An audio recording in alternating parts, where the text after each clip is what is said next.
welcome to GRAD and welcome to the Health Forum, I guess Regional Community Health Forum. This has been a great day for us. We had a great turnout this morning at the GRAD board meeting. And now, I don't think we had this many people in this room. I think the first time they were when we were ribbon cutting for this office itself. So I think it's great. This tells great about us. However, I learned that if I need a crowd in Owensboro or in GRAD, invite Ben Chandler. Anyway, so we're going to hear from him later on the agenda, and that's the main event. I do want to welcome all of you to GRAD, and also, honored to have Mayor Watson. And, being a mayor, I'm going to also have you to make some comments, whenever you want to. You told me that you want to, so anyway, so, he's never shy about speaking anyway, so, again, this is something that we are so proud to have so much support, to think about and plan for how to have better community health in our region. This is, and I'm going to have Blaine talk about all those things, but I think I'm going to make a point that in about 20, 30 years ago, we used to do CON. And I think in those days, when there was a CON application to be considered for a hospital or a community health looking for a CAT scan, we used to have this many people there, either against or for, for somebody having a license or not. That was done because the cabinet at that time charged all the ag district to do health, regional health planning. That time changes like everything else, and that's been out. However, it was leadership at GRAD and the board of directors that we saw that has to be continue on as far as regional health. Because regional health planning does not stop at the lack of funding, the lack of politics, or who is in charge. The healthcare is the issue that we all have to be more concerned about all the time. So we have continued on a different cycles. I'm proud to have a regional health council. This microphone is going up and down or something. At least I feel like anyway. Is that there are players. They have healthcare of the community in their hearts, and that we still meet without any funding issues and everything else. Think about what can we do. How can we empower our staff members or our community leaders and our local groups at our counties to do what needs to be done. So I think we're going to have a lot of discussion about that at this meeting as well. Besides listening, also great message from Ben Chandler.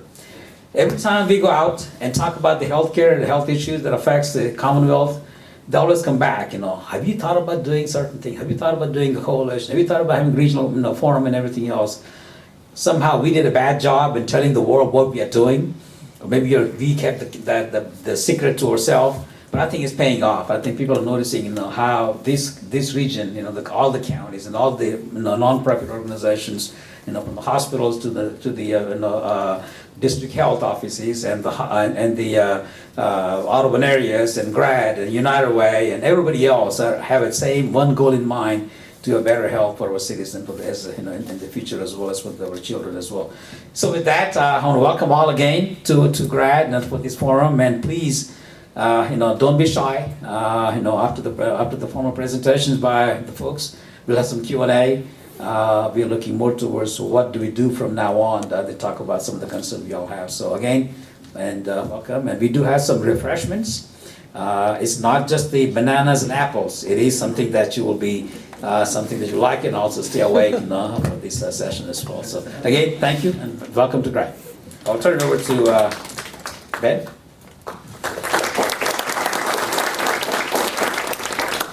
Thank you, Shatan. I'm Ben Chandler, and I am the CEO of the Foundation for a Healthy Kentucky. And I want to thank each and every one of you for being here today. Appreciate it very, very much. We are interested in the health of our people all across Kentucky, and I want to talk to you just a little bit about that. I promise I'm not going to take long, but I want you to know a little bit about our foundation. It is nonprofit and it is strictly nonpartisan. We like that in this hyper-partisan time. We like very much being in the nonpartisan realm. And what we're trying to do with the foundation, as much as anything, is we are trying to affect public policy in this Commonwealth, trying to get policies enacted on both the local and the state level that lead to better health. That's our only mission, the foundation's only mission. The foundation was created in 2001. We have we're a statewide organization. All 120 counties are our charge, and we've got a 15-member board. By the way, one of our board members of those 15 is from here in Owensboro, and that's Marianne Smith-Edge, who's sitting right there. Marianne, thank you. We also have a community advisory council of close to 50 members throughout the state, and we've got two of those here, Dr. Pat Withrow from Paducah and Charlotte Whitaker from next door in Ohio County.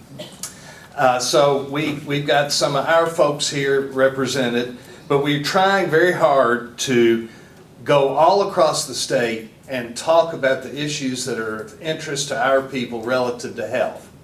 We make a major distinction between health and health care. As I've said many, many times as I go around the state, I have yet to meet a person who wants health care if they can have health.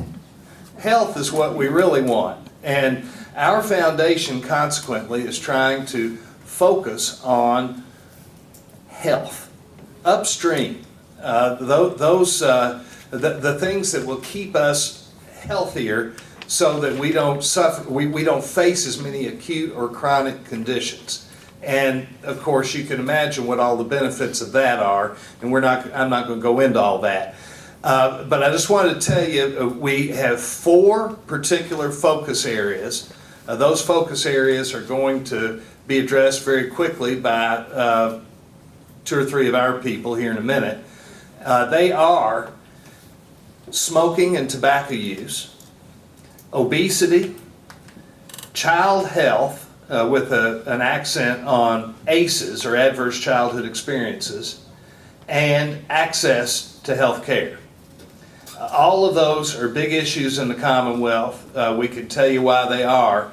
But as you know, we've got an enormous number of challenges here in the state, starting with the fact that we lead the entire United States of America in cancer. We have the highest rate incidence of cancer in this country, and we have the highest morbidity rate due to cancer. So that's just one thing, but if you look at many of the other indicators relative to good overall health, we just simply have a lot of challenges. And we're trying to find some of those things where we can make a difference policy-wise. 2 of the first things that we've done at the state level, one was a 50-cent tobacco or cigarette tax, which, since it's been in effect for essentially about a year, we have seen the reduction in the purchase of cigarettes in this state by 35 million packs. So, I mean, that gets my attention, and it tells me what kind of an impact policy can have. The second big policy issue that we were involved in was an effort to try to get every single school, K through 12, school district in the Commonwealth of Kentucky to be tobacco-free, to have tobacco-free campuses. And we were able to get a law passed. Unfortunately, it had a little amendment to it, which gave the school systems an opt-out. We didn't like that, but nevertheless, we've been working with it. And I can tell you, we started with 42% of the school districts being covered by tobacco-free laws. I'm not going to tell you what our progress has been because we're going to announce that in a few days, but I can tell you we've made substantial progress. A whole lot more school districts now are tobacco-free, and we're very excited about that. I'm not going to go on any further because we've got some good speakers, some folks who are going to talk about some interesting things, but mainly we'd like to hear from you all and hear what you think some of the issues are, anything you'd like to tell us about the state of health or what you think can be done or should be done to improve our health. We want to hear about it. With that, I'd like to introduce Rochelle Seeger from our staff, and she's going to talk to you a little bit. Rochelle's a data person, and this is going to warm her heart because I'm going to say it right now. we don't promote any policies at the foundation that are not evidence-based. We believe very strongly in the data. We believe in pushing policies that we know will work based on the evidence. And I suspect that something about that's going to come out of Rochelle's mouth here in a minute. Thank you, Rochelle.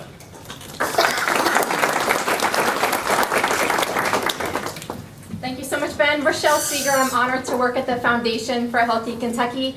As Ben already mentioned, I work on the data initiatives. I've been with the foundation since 2016. I know no one's going to run from the room when I start talking about data because I've seen some of you. I know there are data lovers here in our audience today, so thank you for being here. Also, as a data and research person, I know your email addresses because I'm at my desk doing data and research and some of the initiatives that I'll talk about, 3 of them that I work on for the foundation. So it is lovely to be here today and see everyone's face and remind me where I've met you before, because I do know your email address, but frequently not your face. So great to be here in Owensboro. Thank you for the invitation. I work on 3 main initiatives for the Foundation for a Healthy Kentucky. The first one is the Kentucky Health Issues Poll. That's an annual telephone poll that the foundation started in 2008 in partnership with Interact for Health, a health foundation serving the greater Cincinnati area, which includes a number of northern Kentucky counties. So that health issues poll calls about 2,000 Kentucky adults across the state every fall since 2008, and we ask Kentuckians their opinions on a variety of health topics, from what they think is the most important health issue in Kentucky, to what they think about the Affordable Care Act, to what they think about school health or school nurses, a huge variety of topics. We're just wrapping up the last year's survey for 2018, and maybe you saw our call for 2019 input. What we do is an open call to the community because we want to know what you are interested in learning about from Kentuckians. So we have an open call. And I get those in my email box. They're all sitting, waiting there for me when I get back to the office to see what people are interested in learning about. And we try as we might to put those on the survey, but as you can imagine, it's always longer than we can do put on the survey. All of those are available on the foundation's website, healthy-ky.org. We have issue briefs, and we have all of that data posted there, so if you're interested in looking more detailed, that's on our website. Kentucky Health Issues Poll is one initiative. Second one is the KentuckyHealthFacts.org website, KentuckyHealthFacts.org. And that, again, is almost a 10-year initiative of the foundation. So in 2008, ready access to local health data was not something that was easily available. So if you're writing your community health plan, you had to go look a lot of places and ask a lot of folks about that. So we still have up a simple website where you can click on your county and you can find some of the basic health data in your county. Behavioral health risk factor surveillance survey, vital health statistics, and a variety of others are there. It's not for the statisticians in the audience, but it's a simple place, a one-stop shop where you can get up a read of what's going on in your county.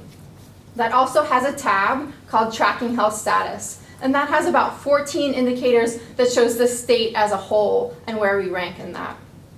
The final tab on that page is a resource page. Again, a great one-stop to see links to other reports on Kentucky, links to other evidence-based, as Ben already mentioned, evidence-based policies that you can look for, KentuckyHealthFacts.org. And the final one, and I think it's exciting because I get to see folks out in the community, is Health for a Change. Health for a Change is a training and capacity series. See, it doesn't roll off the tongue because what is it? What is capacity building really? It's really just supporting all groups just like yourselves so that we can all do a little bit better, right? Someone who knows how to write a grant knows how to write a grant. But I can learn, I can do better on writing my grants, and grant writing is just one such topic that we've had in Health for a Change training series. It's a training series of webinars and in-person workshops. For example, on August 2nd in Louisville at the Foundation's office there, we had 60 folks who were learning about data and data visualization from a very dynamic, award-winning designer who's based out of Louisville, Kentucky, Jessica Bellamy. So we got to bring our data and think about how we could present that in a way that could convince policyholders, elected officials, and other folks so that we could get our message about health improvement forward in the community. For example, this year we've done 3 webinars on the 2020 census. And I know folks in Owensboro are already involved and engaged in that process, but not all Kentuckians and Kentucky communities are engaged in preparing for the 2020 census. So I've partnered with other organizations to bring that information to the community. And it's very important because that's bringing dollars into our community. It's also bringing data into our community, which is something I love. And it's important. It's also important for representation in our community. So 2020 census is one topic of Health for a Change. Upcoming, you'll see the table in the back, community happenings, flyers. Hopefully some folks brought flyers to share with others. There's a September 18th webinar that's being held on social media communications. A colleague I know in Louisville works for the TV station, has an interview program. We'll have a webinar on that topic. The important thing is these are all free and open to everyone so that we can all raise our skill set in Kentucky so that we can work toward this mission of improving everyone's health in the state. I'm certainly honored to be working at the Foundation for a Healthy Kentucky, and I also welcome your ideas. What are your ideas for Kentucky Health Issues Poll? What are your data needs that you're looking for? Say, I can track those down for Kentucky Health Facts. Or what are training needs that you need for the Health for a Change? I welcome your ideas. And finally, I do a piece of evaluation work at the Foundation for a Healthy Kentucky. So my next point is tomorrow morning in your inbox, you'll see an email survey from me asking your thoughts about this event today. We love to hear from people what you liked, what you didn't like. It's part of our evaluation and data metrics at the Foundation for a Healthy Kentucky. So please take 2 or 3 minutes to do that tomorrow morning. It'll be in your inbox. And finally, I just want to tell you one example from a workshop we did last year in May in Muhlenberg County. So I saw someone that here was at the training. I don't see them at So we were at the training, and it was about 40 people in health coalitions, and the workshop title was on coalition building. Foundation for a Healthy Kentucky, Kentucky Cancer Consortium, University of Kentucky Extension Office, we're all at the table, just talking because our jobs are to build coalitions, and it sounds great in theory, but in practice it can be extremely challenging. So we had great examples there, and a farmer in Allen County, Kentucky was there. She's been very involved with the Bowling Green Farmers Market, Michelle Howell, maybe some of you have met her before, and gave a really motivating speech about how they were building community and coalition in Owensboro, and how as a farmer, what she wanted to do was bring healthy foods to people. She also told us how she failed and made mistakes. But at that training, Michelle gave her presentation, she was on the agenda, and also in the audience was a school member from the Allen County Schools. And they connected at that training, and now Michelle is bringing tasty vegetable treats to, I call them treats, the students call them magic bites. So you have to take a magic bite of the food, of the vegetable, even if you've never tried it before, right? You can't just say, no, I don't want it. So you try your magic bite, and they met at that workshop, and that is what I love about the work I get to do. I get to connect people to data, and in real life they connect to do better work in their communities, bringing healthy fruits and vegetables from the farmer to Allen County schools.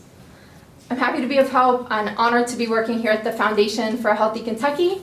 Now I'll turn it over. Next on the agenda is Veronica Judy Cecil, Vice President Policy. Welcome, Veronica.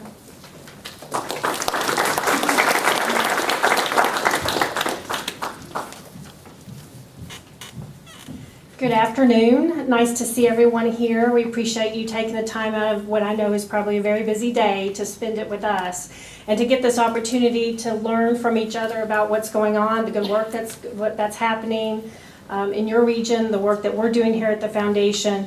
And at the end, we hopefully will have enough time because we really want to open it up. We're here because we want to hear from you all. Those who are not up here speaking, we really want you at the end to let us know what is going on in your community, what's happening around health, and where do we need to form coalitions to try to improve health. So I'm up here to talk about Kentucky Health, which is a Medicaid waiver. Who's heard of Kentucky Health? Am I going to see all the hands go up? Well, I'm not going to go into all the details because we would have to spend the entire day talking about Kentucky Health. It is a very complex program. It was introduced to bring some new requirements to some of the Medicaid population. And why is the foundation talking about this? Well, as Ben Chandler noted, one of our missions is about improving access to health care. And as part of that, what we saw with Kentucky Health is the potential to possibly have Medicaid beneficiaries who needed to meet these requirements to lose access to that health care coverage if they did not meet the requirements. So we decided we wanted to try to help. And that's really about as simple as it is in terms of why the foundation got involved. We just wanted to help Medicaid beneficiaries navigate those requirements. Up here on the slide are those major components. And I'm not going to, again, deep dive into all of them. What I wanted to talk about is right now, Kentucky Health is on hold. It was 2 different times it was going to be implemented, but both times the approval for it got vacated. And so right now, a case is pending before the U.S. Court of Appeals in Washington, D.C. And there are oral arguments in October 11th. So depending on the decision that comes back from that, Kentucky Health may move forward or it may not. But in the meantime, we wanted to still make sure that everyone's aware that the waiver's out there, and also that while it's on hold, there are still opportunities. The framework is still there. An enormous framework was created to support the Medicaid beneficiaries if Kentucky Health went forward. So there's a lot of that framework is still here. For example, career centers were going to be open and available to Medicaid beneficiaries to do career building skills, resume building, looking for jobs, looking for training. So that resource is still there for Medicaid beneficiaries. The other thing that's happening is the My Rewards program, which was developed to allow Medicaid beneficiaries to access courses on health literacy and financial literacy. And if they take those courses, they can build up funds in an account, and they use those funds to cover their health, their vision and dental services for some of the beneficiaries. And so while it's on hold, Medicaid beneficiaries actually can still access those courses. They can go ahead and accrue and accumulate those dollars so that if Kentucky Health goes forward, then they have that available to them. And they don't have to worry about trying to get that, get that build up before it goes live. So, and the courses are actually very beneficial. Again, they're really focused on helping people understand taking control of your health, how important it is to comply with doctors' orders and requirements. So there are some really great opportunities for Medicaid beneficiaries to learn from those, as an aside from the requirement to have the accumulation of dollars. So right now, I mentioned the My Rewards. There are over 60 courses available on it for a Medicaid beneficiary to access. The state reports that 518,000 Medicaid beneficiaries have already accessed a course, and they've collected over $90 million in accounts. So there is some activity going on there. We just want to keep reminding beneficiaries it's there. And as stakeholders, as people, because I know in the audience we have community organizations, providers, local officials, employers, you all can play a role in helping with that. Just knowing that Kentucky Health is out there, and if you interact with a Medicaid beneficiary, making them aware of the requirements, of the opportunities that are available to them, trying to get, we also had hoped that stakeholders like you all might offer opportunities for community engagement to meet their community engagement requirement. So, it's important that you don't have to be an expert. You don't have to know the program and every little detail about it, but just know that it's out there. And if you're working with a Medicaid beneficiary, that there are opportunities available to them. The other thing that I want to mention that's still going on, even though the waiver's on hold, it's called KIHIP. It's Kentucky Integrated Health Insurance Premium Program. You know, the state, we gotta love our acronyms. But KIHIP is actually a little bit of a change in the current program. In Medicaid already, Medicaid would pay the premium for a Medicaid beneficiary that's in an employer-sponsored insurance plan. And you're wondering, well, if somebody's employed, why are they on Medicaid? Well, because sometimes they still meet the income limit. Or maybe there are other circumstances in their life that makes them eligible for Medicaid. But there are Medicaid beneficiaries who work. And so they have access to an employer-sponsored plan. Well, Medicaid will pay that premium. And how that helps is two ways. One is it saves the state money.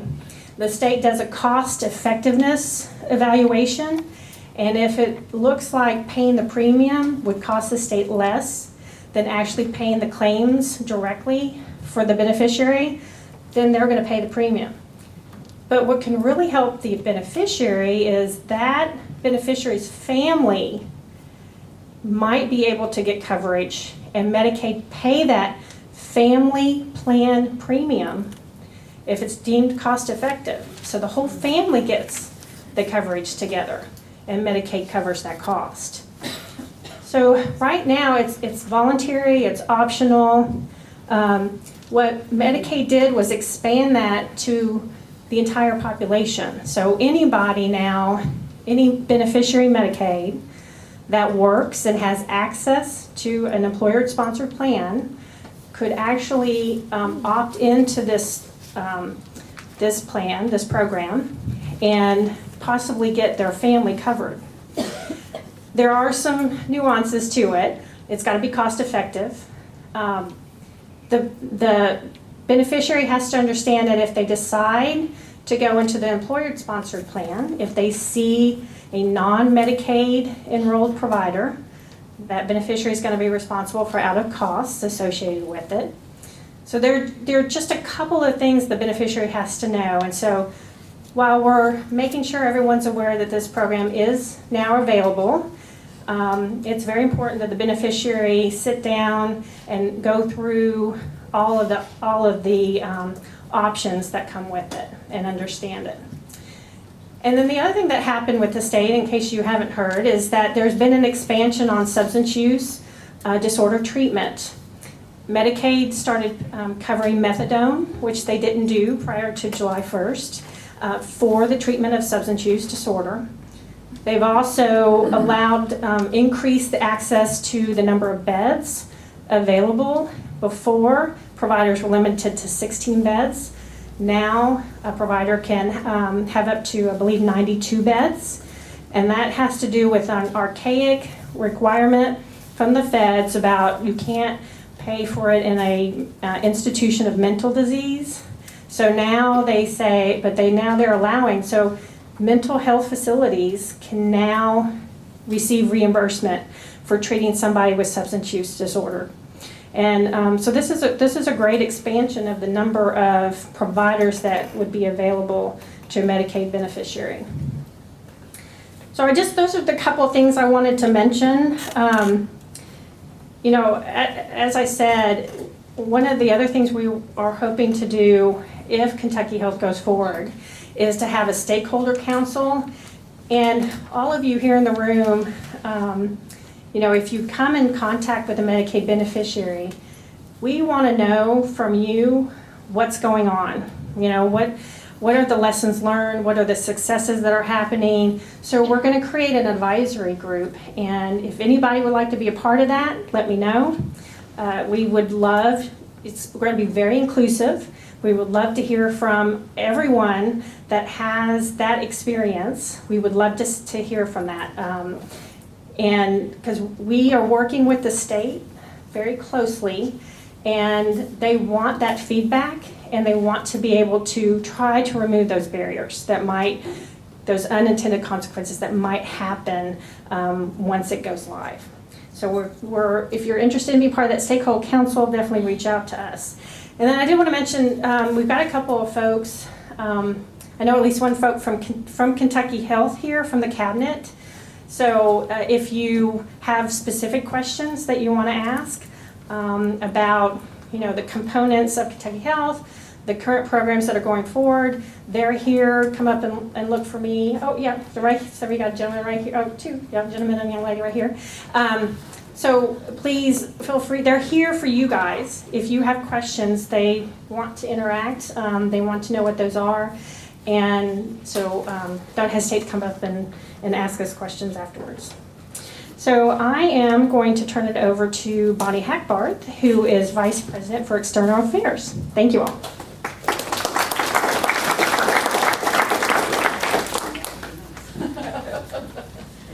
Good afternoon. How are you all?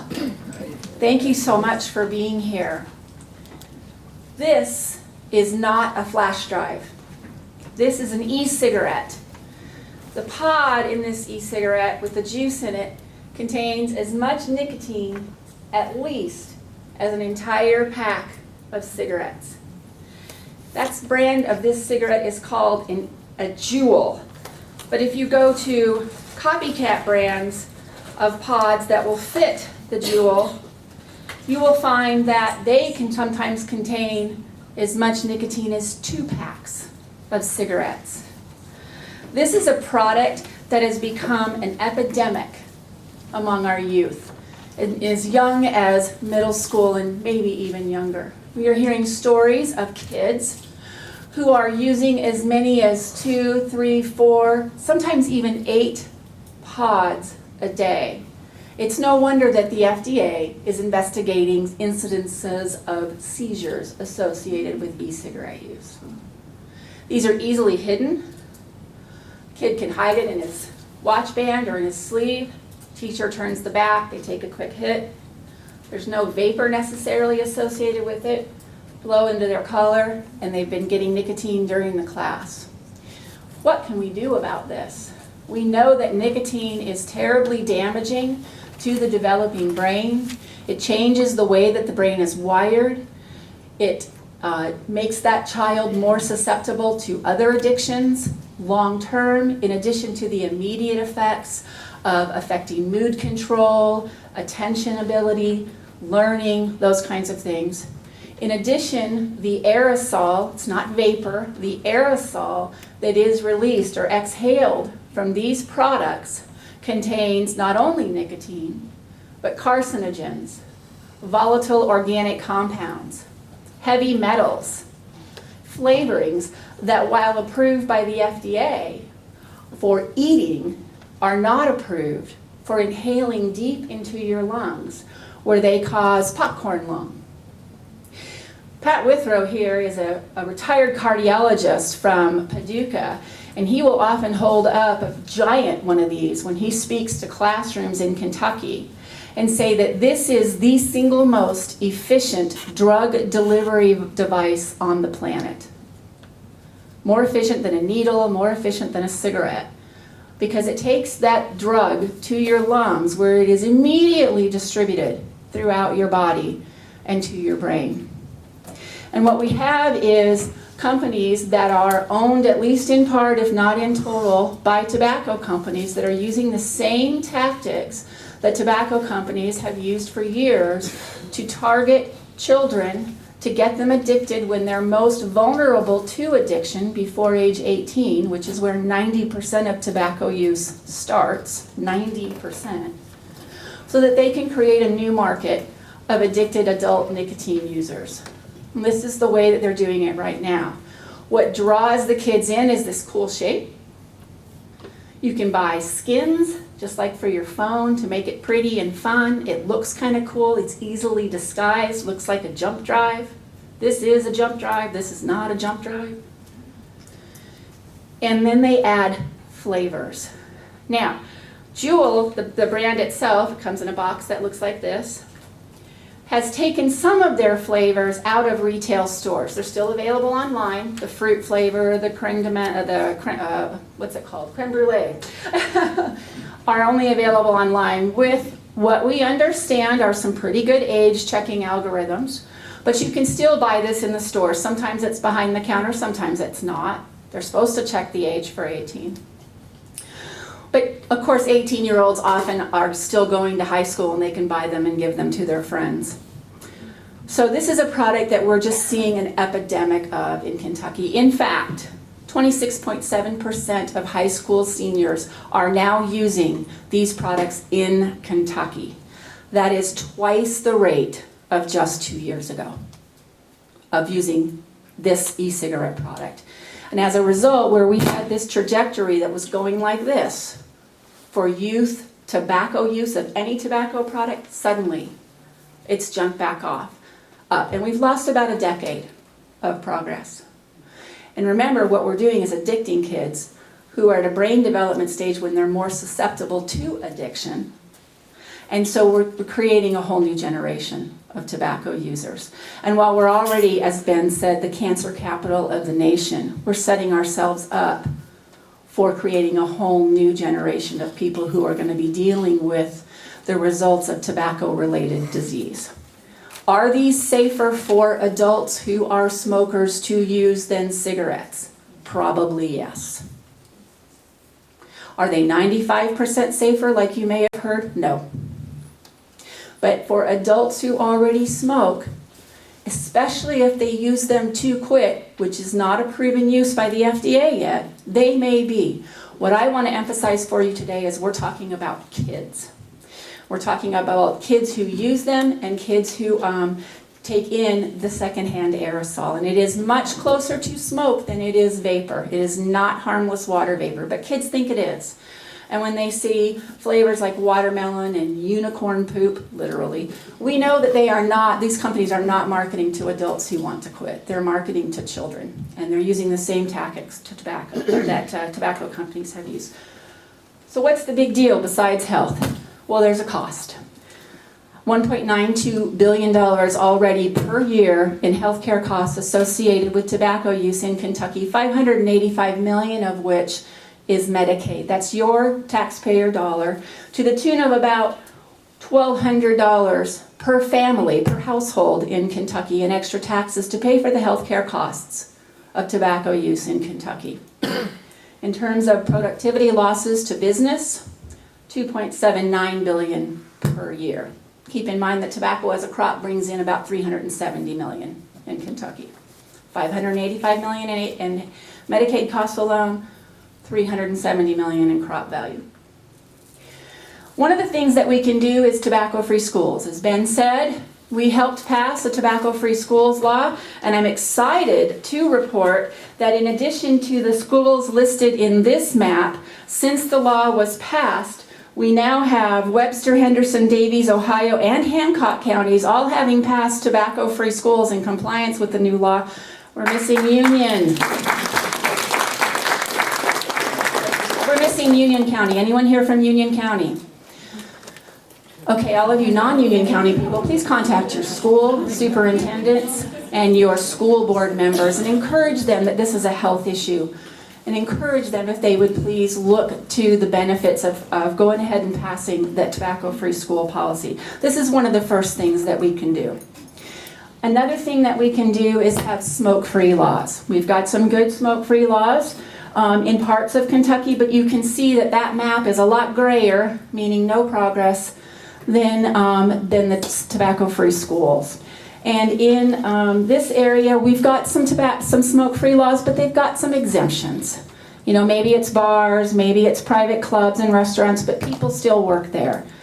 And the kinds of people who often tend to work there find it hard to move from job to job. Maybe they have a health benefit, or maybe it's right near their home and they don't have transportation. They need to be able to work in a smoke-free environment. And we know that secondhand smoke causes terrible diseases, just like tobacco use does, and that costs our economy as well. So smoke-free laws. And so I would encourage you to look at those, and the foundation stands ready to support you. And then another area that we can look is Tobacco 21. The value of this law is that we know most youth get their tobacco from social sources. There are some 18-year-olds still in high school And they can get tobacco products for their friends. In fact, I just heard a story this morning, first day of school in Jefferson County, and a friend said that her daughter was nudged at an assembly and said, hey, you want to buy a Juul? You know?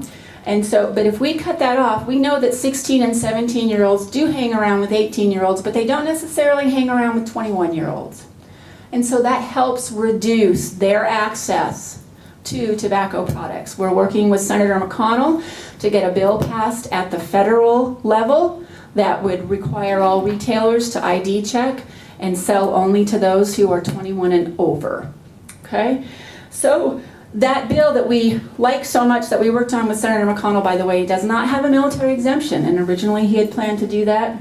And it covers all tobacco products, including e-cigarettes, but also a new product that we'll be seeing in Kentucky very soon called an IQOS or IQOS. It's a product that stands for I Quit Ordinary Smoking, and it is not an e-cigarette. It is a heated tobacco product instead of this product. So it actually has tobacco leaf in it. Instead of this juice, it actually has tobacco leaf, but again, it's battery heated. And that's going to be coming to Kentucky very, very soon. We want to educate our youth also about the dangers of e-cigarettes. We've looked at passing these laws, and the foundation has been very active in that area. Now we're very active in working through health departments and area development districts and county officials and asking them to help us encourage schools to go ahead and adopt that policy. But we also recognize that we need to educate teachers, parents, guardians, and youth. And so Kim is going to queue up a PSA that the foundation has produced. It's one of 5 that we have available right now for TV. We also have 2 radio PSAs, and I wanted to share that with you. Give me 1 second to pull that, please. While she's pulling that up, I wanted to let you know that these PSAs are running on TV stations all over Kentucky, and the radio PSAs will be going out and be distributed via the Kentucky Broadcasters Association to all radio stations. In addition, we've made them available to all superintendents, to all health departments, to area development districts, to anyone who in any way connects with kids. We've made them available to movie theaters. That's where kids go, right? So we want them to see that PSA before they see the movie.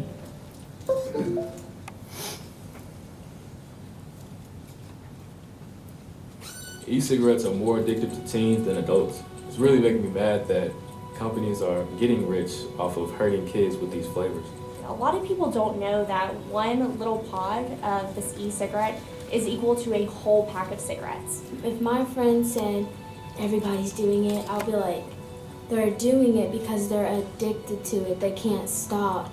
Talk to your children about e-cigarettes. I just didn't know. I just didn't know. So we have 5 different ones, but these are Kentucky kids talking to Kentucky kids about the dangers of e-cigarettes, because what we heard as we went around the state and talked to kids is, I just didn't know. I didn't know they had nicotine. I didn't know that they had cancer-causing chemicals. I didn't know. And so this is a non-blaming way of educating kids, and we invite you to share these with your audiences as well. I brought some to share in my contraband bag here, and I am happy to share these with anyone who wants them, and if I run out today, I've got more at the office. So thank you so much for your time.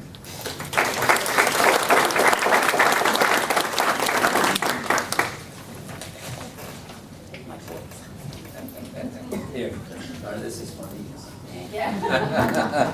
Thank you again, Bonnie. Before we go to the next item on the agenda, I'm going to call on the mayor to make some comments.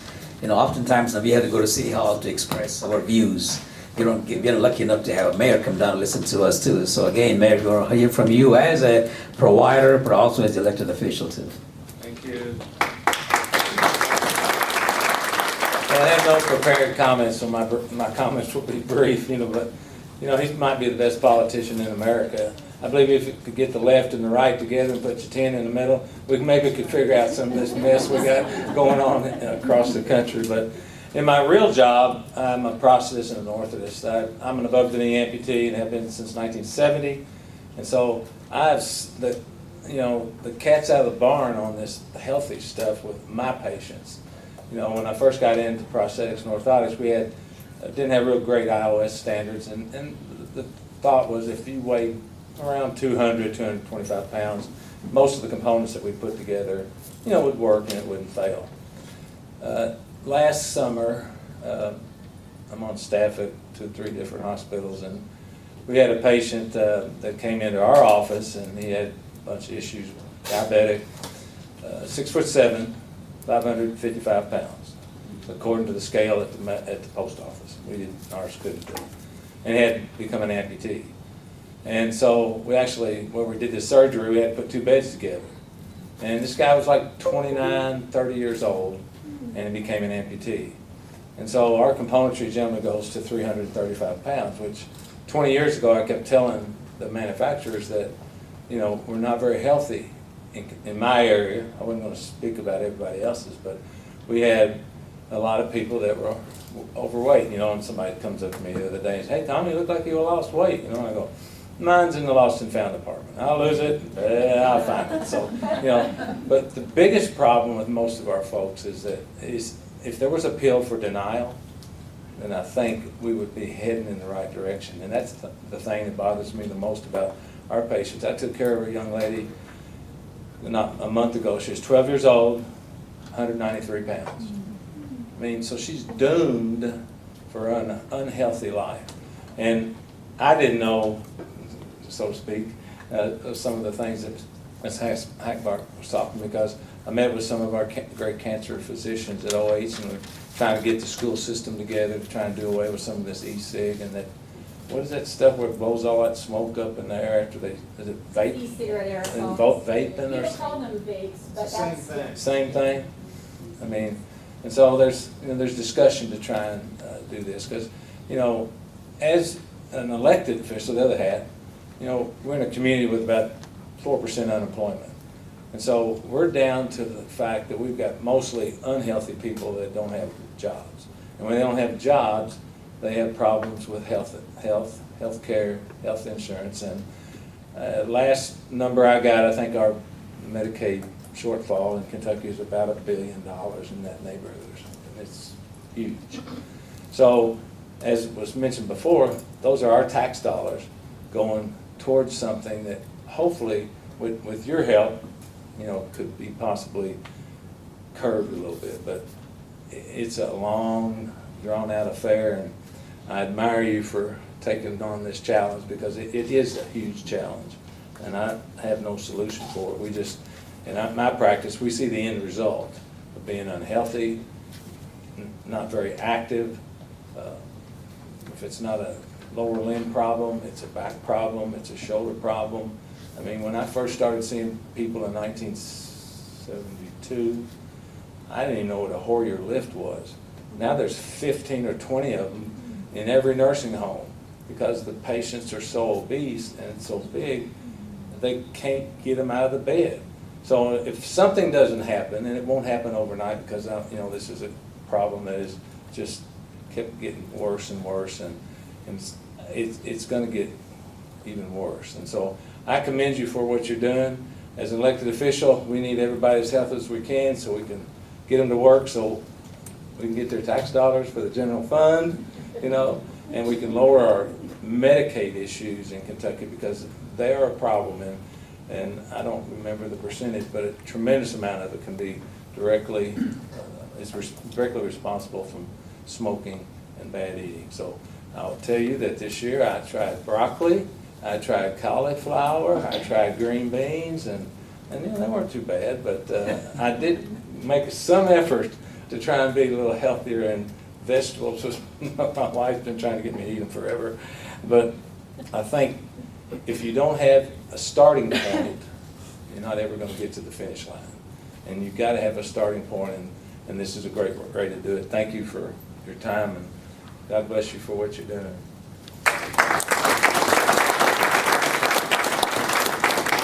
Thank you, Mayor. Clay?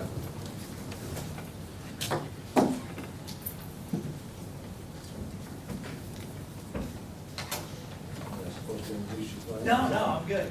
Everybody knows you. See, we are at the point of the agenda where I think we've been here a little over an hour. Everybody's getting stiff and they're bored and they're probably not going to listen to what I say anyway. So, I'm Clay Horton. I'm the director of the Green River District Health Department. So we're the governmental public health department for the Green River area. So our 7 counties in Green River. Kathy Bethel is with the Muhlenberg County Health Department, one of my colleagues. She's the director down there. So I really appreciate you, Tim, and Ben, wherever Ben is, making us a part of this event today. I'm always happy to come before a group of people and talk about health, and this is a great crowd to do that. So they had asked me just to provide a little bit of update on the health department, and as I look around, I see a lot of familiar faces, so probably a lot of you know about the health department, but just in case you don't, I thought I might start by just saying who the health department is and what we do. You might associate us with some of our legally mandated governmental functions. We do regulatory functions like inspect restaurants.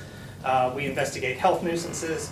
And behind the scenes, a lot of times we're investigating infectious disease and following up and making sure that our communities aren't affected by that. And you may associate us with our clinical services where we're doing immunizations, family planning services, well child exams, and then providing WIC, which is a supplemental nutrition program. But really kind of what I wanted to focus on today is the work that we've started recently to do kind of beyond that. So we're really expanding our efforts to not only meet individual community needs beyond what our mandated services and what the traditional health department programs are, but we're also really trying to engage other people in the communities to figure out what the health priorities are, what can we all do together in terms of collaboration to really improve our health of the community.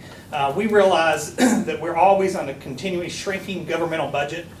We don't have the resources to do it, and so it really, the only way that we're going to find that power, or we're going to find that leverage and have a true impact is through policy change and collaborating with our partners. So that's a greater emphasis for our focus. We're also continuing to try to identify emerging needs, emerging issue needs. You may have heard recently about some of the work that we've been doing in terms of substance abuse disorder and harm reduction. We recently opened clean syringe access programs in Henderson and Davis County. I want to thank Mayor Watson. We had to get consent from local governments to do that, and the city and the fiscal courts, both in Henderson and Davis County, have were open, listened to what we said was needed, and gave us the trust and the permission to move forward and to deliver that to the community. So, and then beyond that, every 3 years we do a comprehensive community health assessment, and we work with all kinds of people like you in the audience to do that. The last one of those that we completed was last year. And we do that on a 3-year cycle. We picked 3 years so that we can work with our nonprofit hospitals to partner with them to help them with their community health needs assessment. But just last month, we did an annual update to both the community health assessment and our community health improvement plan. And you can find those on our website, healthdepartment.org. So if you want to go to healthdepartment.org, you can click on community health plans. You will see our comprehensive community health assessment from last year and the most recent update to that. And then beyond that, we really have a goal to get out, find where we can support our community partners that identify what those priorities are, where they see the need, and then as a health department that we can kind of lend our expertise to that conversation, bring in good data, and do whatever we can do to support their efforts. So I want to turn this over to one of my colleagues, Rebecca Horn. Rebecca's title is a health educator, but really she does a lot more than that. She does do a lot of education, but she's really kind of a health strategist. She's an advocate for a good, proven health policy, and she's a problem solver. So she's out every day working with different groups in the community, looking for ways that we can all work together and have impact on meaningful change. And so recently she's been working with different groups trying to get their arms around this e-cig and this juul problem that we're seeing with youth. And so we thought it would be good to kind of piggyback on Bonnie's comments and talk about what we're doing here locally as we try to figure this thing out.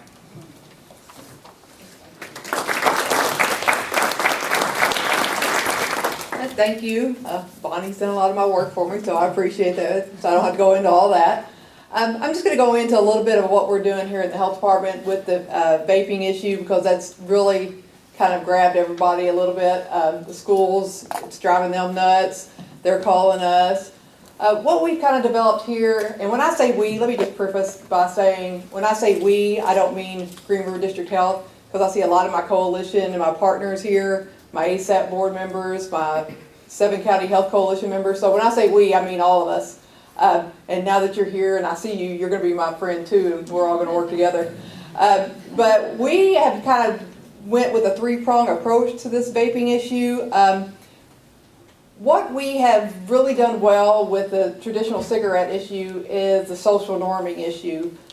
I spend a lot of time with teenagers in my other part of my job, and all teenagers want to do is be like the other teenagers. So we did a really great job for the last several years, saying, if you want to be like everybody else, don't smoke. This is what people are not smoking. Let's follow the crowd for once and do something good. This is what we need to do because we're losing that battle with the vaping issue. I have to tell you, some of you have heard this story, but my son was a sophomore last year, and he came home and said, "Mom, there was a kid smoking in the bathroom." And I'm like, okay, that's not new. And he's like, "No, seriously, Mom, a kid was smoking in the bathroom." And I'm like, "Logan, this is not new." But it was a real cigarette, Mom, like a real live cigarette. It stunk, it had smoke, it went in the hallway. If you had given this kid a rotary phone and told him to use it, he would not have been more confused. So that the norm is not to smoke a traditional cigarette. Now he walks into the bathroom and there's 5 kids in a stall with a Juul. That's pretty normal to him. He's not going to go home and tell me about that. That's daily. So the first thing we need to do is educate. We've spent a lot of our summer educating the teachers. We're not educating the kids right now, we're educating the teachers. The teachers are front line on this. The teachers are going to get us to the parents. We have 3 curriculums we've been trying to push out. One's a Catch My Breath. One is an Aspire program. And we've also got a Stanford Tobacco Toolkit. All this is online. It's all free.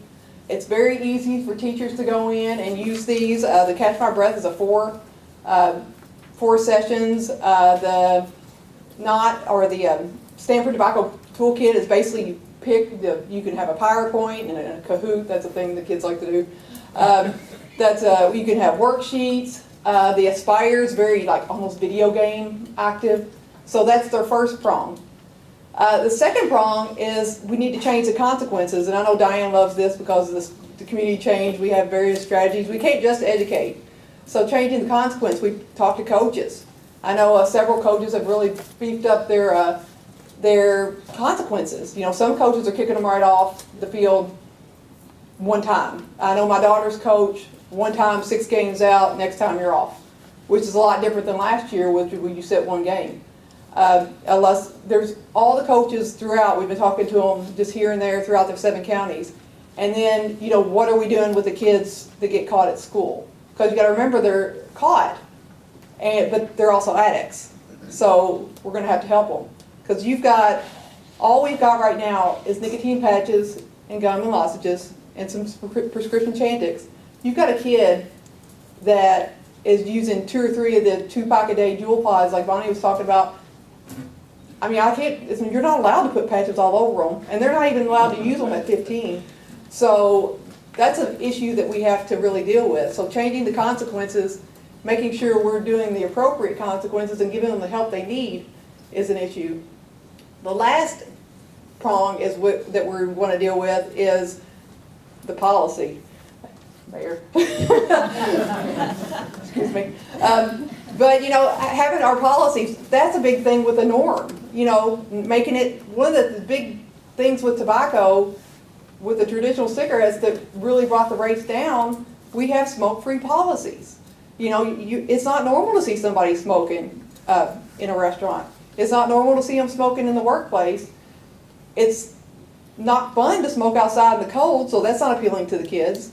But right now, a lot of our policies, except for Henderson, that do not cover smoke-free. And we do have policies in Davis, Owensboro, and Henderson, but we're still working on the policies in all of our other counties. And Ben has been happy enough to follow us around our 7 counties and talk to each of our magistrates, mayors, whoever we line him up to talk to, he comes with us. So those are what we're working on. Please give us a call. We've got the websites and whatnot, and we've also used the videos. We've gotten those out to the superintendents, the school board members.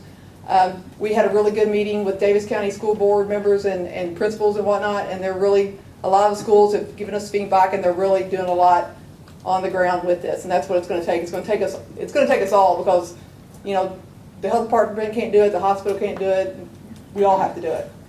The last thing I want to talk to you just briefly about is for those of you that are working in the healthcare field or come in contact with patients, we still do have medication for those that want to quit smoking.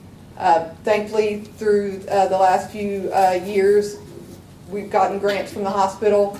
The health department this year, we've also put a little money in, so we still have some money. For those that want to stop smoking, they can call the 1-800-QUIT-NOW quit line if you are in the Green River area, and they will get free patches, gum, and lozenges. So that's a big savings. We had a little training last week about, you know, health equity, and that really is something to address health equity.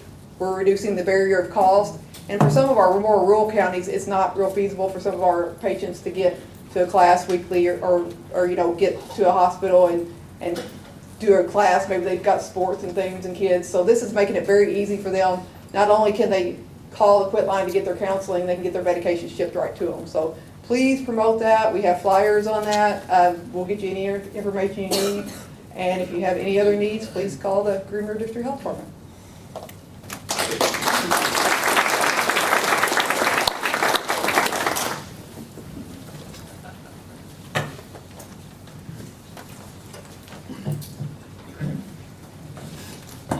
Thank you, everyone, for being here today. This is my opportunity to say thanks. Thanks to Mr. Chandler and your entourage from the foundation for coming and sharing your thoughts on what we can do to improve health in this state.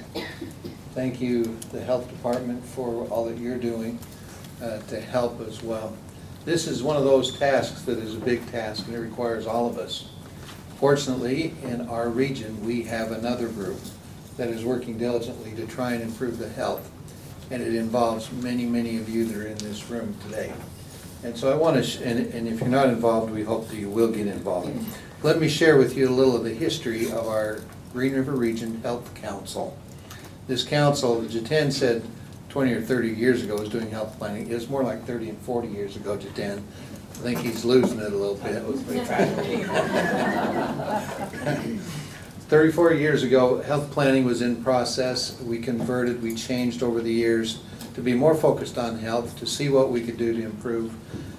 We tried various ways, various methods. We funded some initiatives in our region to help improve. We had several people, Mr. Cooper, that was actively involved in helping us. We had a number of folks that have been involved in this effort over the years.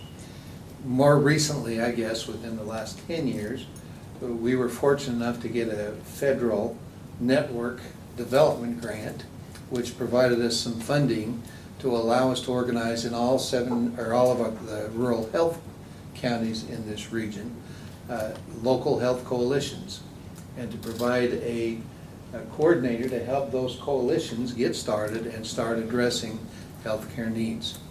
That grant did some good things. We hired a regional director to help oversee the whole effort, and we did some exciting things. A lot of good things were accomplished. However, we ran out of money. And so we started looking at how were we going to fund it then. Fortunately, we had some sustaining members who stepped up and said, we believe in what we're doing, that we're willing to put our money out there from our organizations to help fund this effort. Sustaining members are listed up here. If there's any of the sustaining, there are, would you stand up so that you can be recognized, those who are part of this group?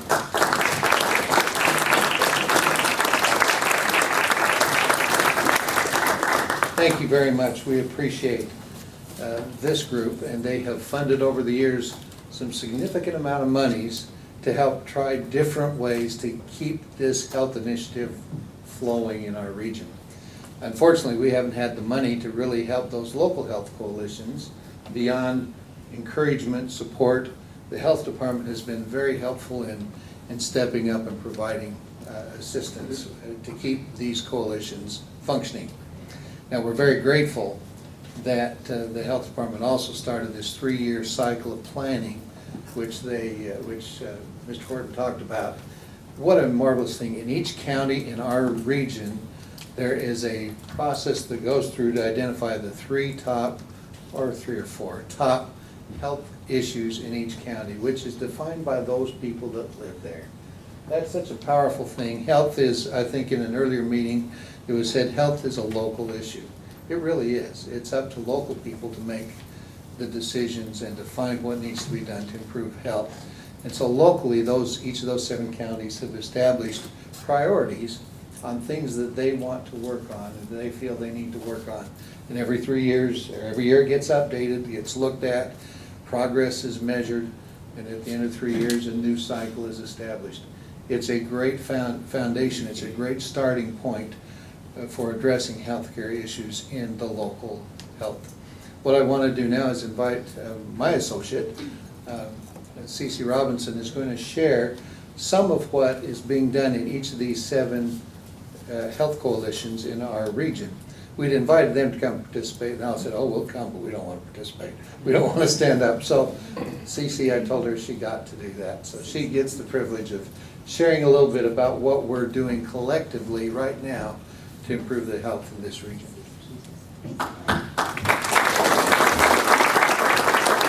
It is so thrilling to see so many people in this audience today who are interested in improving the health of not just their specific organization, but the health of this region. And we know for each of our individual counties, we have to have a healthy region. That is one reason we are so thankful for our Green River Regional Health Council, because they provide that guidance, they provide the leadership to us to help each of these local health coalitions have an impact in their individual communities as well as the region as a whole. These are your local health coalitions.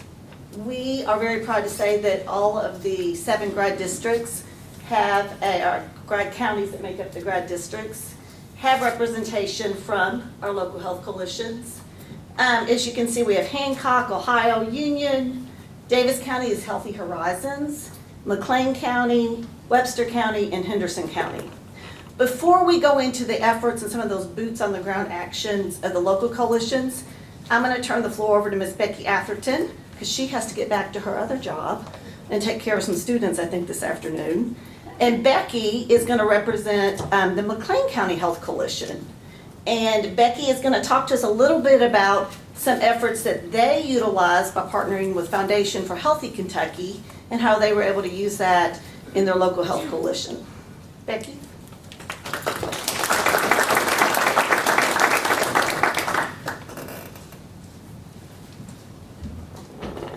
I'm short. First of all, I need to make a correction. That is not our health council. That is our McLean County Community Coalition, which is just as important, and we partner with through the Health Council. We were lucky enough to receive some grant funds, and one of the things we did, initially we thought was we had a high rate of childhood obesity in our county. And so we tried to focus on the obesity. And the best way we thought to do that was to preventive type things. And so one of the things we did, we used funds to fund a walking track at the schools, and they intertwined that in with the health classes. And so they started a walking club, and so every morning the students came in and they walked and they got points and they earned different things for doing that. As a matter of fact, it was so, first they thought, oh, we won't have very many students because they had to do it before school started. So for middle school students, that's like, 7:30 in the morning, 7:20. So they thought they won't have anybody. Well, the first year they did the walking club, they had 100 kids. By the end of the year, they had 100 kids walking. And it's been a very successful, and it's been one of the better things that has come out of our funds that we used. We also were able to, we looked at the community part of it, and how can we get the community more active and addressing the obesity rate. And so new playground equipment was installed at our Meyer Creek Park there. And we've worked on walking tracks there and trying to get some signage there for the park to get that utilized more and families out out walking and doing more things as a family. One of the other things was a lot of our elementaries really, they don't have PE on a regular basis, and they really didn't have a curriculum. So the grant funds purchased the Sparks curriculum, and with that came a lot of equipment, which our schools didn't have a lot of the equipment. One of our schools, actually, he was using kind of some of the Sparks, but he didn't have the equipment to go with it. And the funny story is we have 5 schools, and when we first said, okay, which of the schools would like to volunteer to do this? And all the health teachers kind of went, nobody wanted to do it because they thought, well, it's more work for us. And so the first year we had one of our smallest schools said, well, I'll do it because I have no curriculum, I have nothing, and we need everything. And so then the other 2 elementaries in middle school and high school saw everything they got. I mean, lots of stuff. And they were like, well, why didn't we get that? And we're like, because you didn't volunteer. So the next year our 2 elementaries came on, and the middle school and high school were like, well, we want it too. So we were able to eventually, all schools got equipment, and they're all very happy with what they got. And so the moral of that story is next time they'll volunteer and be the first ones on board. But it's working very well, and it's been very successful. The kids love the equipment they've got, and the PE teachers love it. So it's been real successful with that. The other thing we wanted to address was we do the weekend backpack program, but we wanted a way to maybe take that a step further and provide more nutritious things for our backpacks and more maybe nutritious information and things for the parents. So what we decided was we would put, every week we would put fresh fruit in there. And so that enabled us to get something fresh and maybe getting the kids eating the fruit. And we also put healthy recipes. The extension office gave us information. The health department gave us information of different things for the parents as far as educating them. Then at the end of the year, we sent a survey to the parents saying, okay, what did you think about the new changes? And they were all 100% positive that they really liked the fresh fruit for their kids. So that worked out really well, and we've continued that. Now that the funds are gone, we had to take a second look on what do we feel like the issues are now, because we really feel like we've done all we really can to address the obesity issue. We're still working on it. We haven't given up on it. But one of the issues was healthy housing. The second was community collaboration, and the last one was substance abuse. We don't focus really a lot on the substance abuse part because our coalition is so strong in that and doing that and working with the health department and Becky Horn and Diane River Valley. But we work with them and support them and doing those programs. Healthy housing, we have a lot of housing that's either not affordable or not livable for some of our lower income families, and trying to find something that they can live in that's livable, I guess is the way to say it. So we kind of did, the coalition did a photo, what did you call it, photo voice, and they went around town and they took pictures of different housing in the area in different parts of the county. And they took it to the physical court and presented it and explained to them, something needs to be done either to get the landlords to address the problems where they're not fixing up the housing or making more affordable housing in our county for different families. In community collaboration, that's just working with the things that already exist in our county. We do a lot of participate in health fairs. We'll participate in the longest day of play. Kids Fest is coming up in our county. We'll participate in that. We've worked with the health department and brought the local mammogram unit in for ladies who can't afford or won't go out to a doctor for the mammogram. We participate in the world's greatest baby shower and educating families on the importance of not smoking while you're pregnant and healthy eating while you're pregnant and trying to educate. So a lot of our community collaboration is really educating and working in the community to get those things and issues across. So that's about all we're doing. So.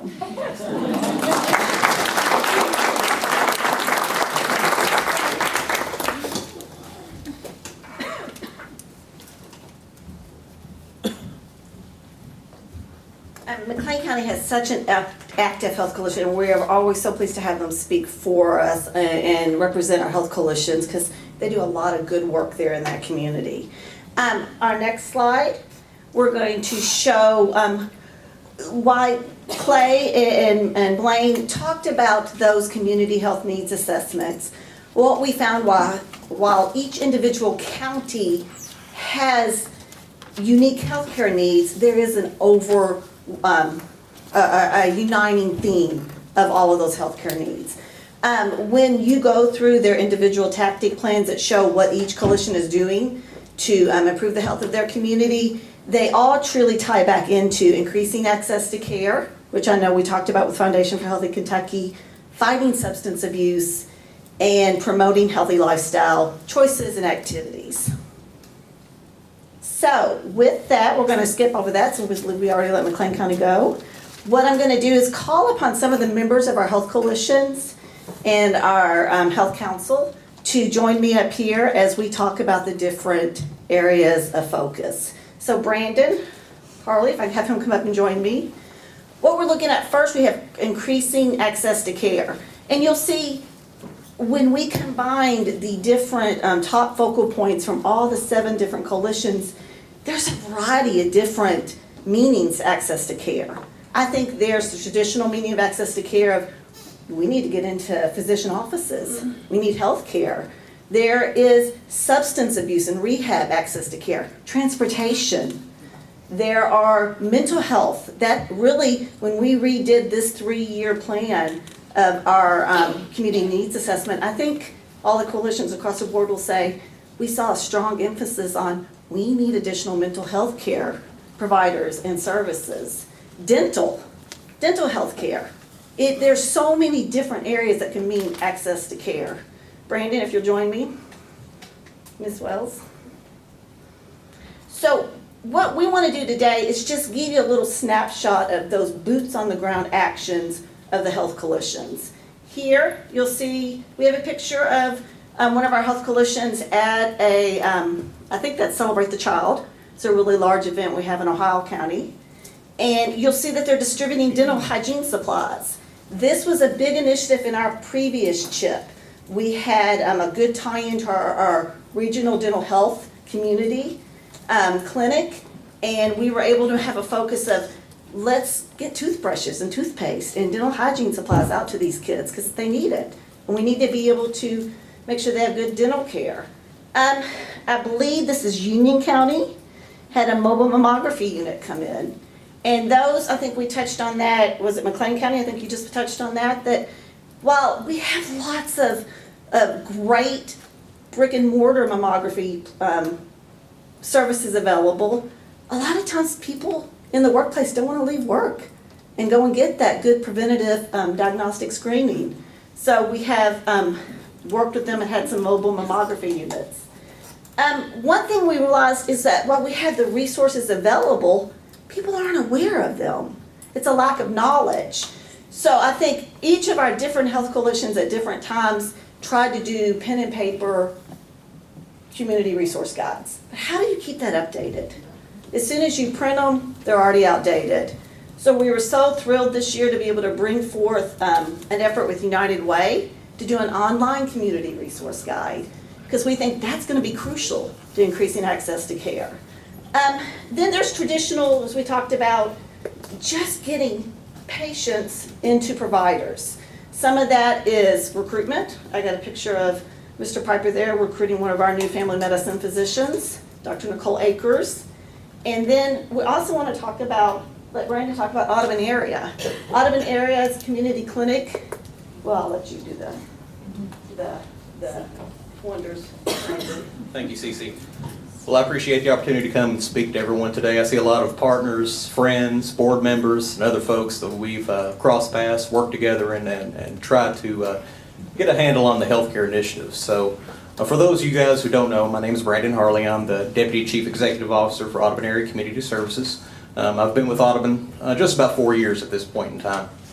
And one of the initiatives when I walked into the door with Audubon Area was we were discussing some of our program initiatives where we have a vast network of programs. We do a vast amount of Head Start, early childhood education, transportation, social services, employment services, general case management, large number of housing and senior housing initiatives, but one thing that we missed in many times the clients we served, and our primary focus was the low income folks that are struggling in poverty stricken situations, was lack of primary health care.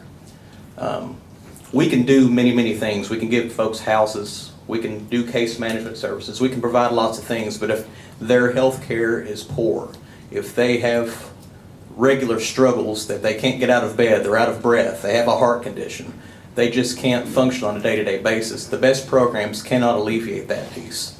And so on that undertaking and working with our Green River Health Council and working through the Community Health Needs Assessment, one of the primary focuses was an issue regarding access to health care, specifically for that population that Auburn area targets, that low-income population. Working with our partners here in the room, specifically Owensboro Health, River Valley Behavioral Health, Green River Health Department, and some of the other areas that we focused, we noticed that there was a high access rate of folks living in poverty with no insurance or lack of insurance or underinsured who are accessing ED departments on a regular basis for their primary health care needs. These are folks that would put off going to any type of healthcare service until they absolutely needed to. And at that point in time, it was an emergent need. And so when people access ED departments for their primary healthcare needs, that's truly missing the target. And so Audubon area, with the support of our partners that I mentioned, and a few others in the room, we took up the undertaking of writing a grant to open up a federally qualified health center, targeting the homeless and precariously housed here in the area. There is another health organization, Health First, one of our sister organizations, and I know there's some folks in the room from that organization as well that are working in that same aspect in this region as well. But we want to come alongside and partner with that group because we saw a great number of clients who were both struggling with their housing needs, their regular social determinant issues, as well as their healthcare needs. And so we were awarded that grant in early 2017, and we've been up and running since that point in time. Our patient count is growing. We continue to offer an array of primary care services. That's our focus. We don't want to be an urgent care clinic, an acute care center, or an ED. We want to help folks who don't have means of regular health care access have a primary care provider, help them deal with their chronic health care issues, head off some of these problems early on before they show up in an ED department, before they have some significant health care aspects that could really impact their life in the long term. So at this point in time, we've been able to really grow. We've doubled our staff. Recently, in late 2018, we brought on a behavioral health specialist through an access grant at that point in time. And with that, we were able to expand some behavioral health services as well as some substance abuse services. And I think recently, you guys probably saw some of the press, we just recently were awarded an expansion grant here in the last week to continue growth in that behavioral health aspect, specifically trying to work with the opioid addiction issues as well as expand our behavioral health services. We want to be a one-stop holistic shop for healthcare services for the folks that need that help. We try to be mobile, we try to be as flexible as we can, and we want to deliver the best health care we can. And we can't do that without the help of everyone else in here. So through that undertaking, as well as through the other programs we offer through the organization, I really think that Audubon area is trying to help move the health needle, work both on that primary health care need and come in through those social determinant issues that are really impacting the health care of our region at this point in time, to where we can find a good place to really push the healthcare needle into the positive area as we go forward. So we appreciate the opportunity and thank you all so much today. I want Brendan to have an opportunity to speak because I think that it touches on so many areas of access to care. We're out of time, so I'm going to go very rapidly through the next two. We've talked about substance abuse. Thank you to Rebecca Horn for her great presentation, as well as Foundation for Healthy Kentucky. Some of the things that your local health coalitions are working on are those school policies, the training with the children. Getting to the children before they start smoking is the best prevention effort. Mental health is, again, a reoccurring theme that we see that ties directly into people with substance abuse issues. Next, this just shows some of our local coalitions. We'll see some of Owensboro Health's health benefits, McLean County signage. We've got signage in parks that remind people it's a smoke-free environment. If we're asking you to come out and be healthy and breathe fresh air and walk, you need to have it a smoke-free atmosphere. Truth and consequences in school clubs. Next, we had our healthy lifestyle choices, and that's just what it says.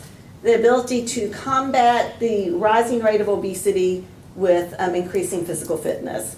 With that, our last slide, Mr. Piper, and I'm going to turn it back over to you. It just shows you a whole collage of the efforts your local health coalitions are undertaking on a daily basis in your communities.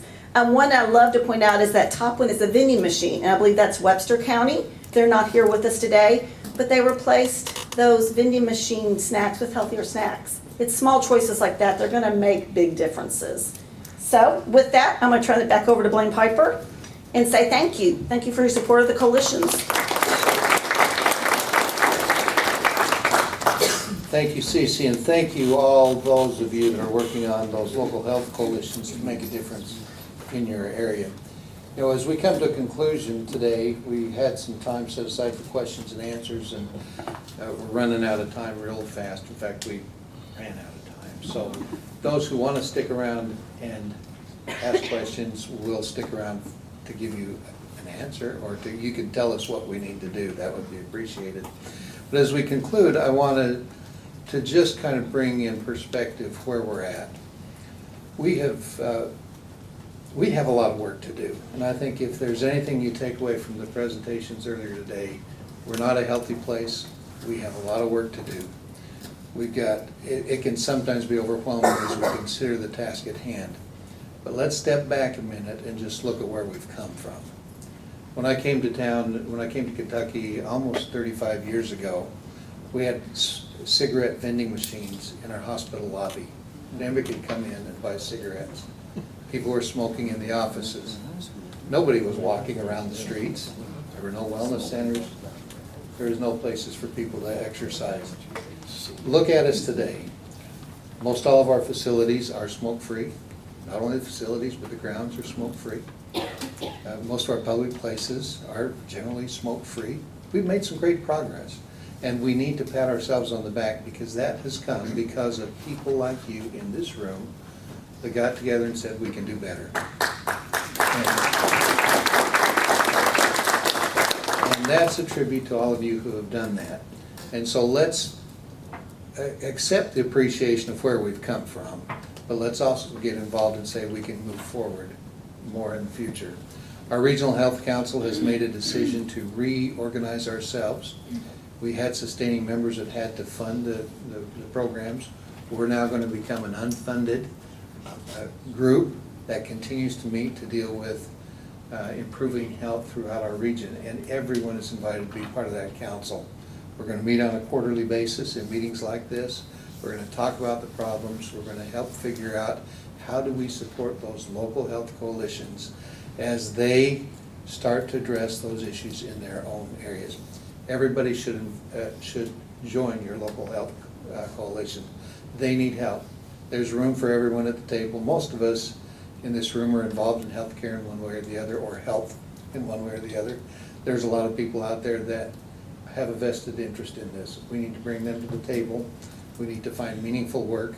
We need to find ways that we can look at evidence-based services to make improvements, and we can do that.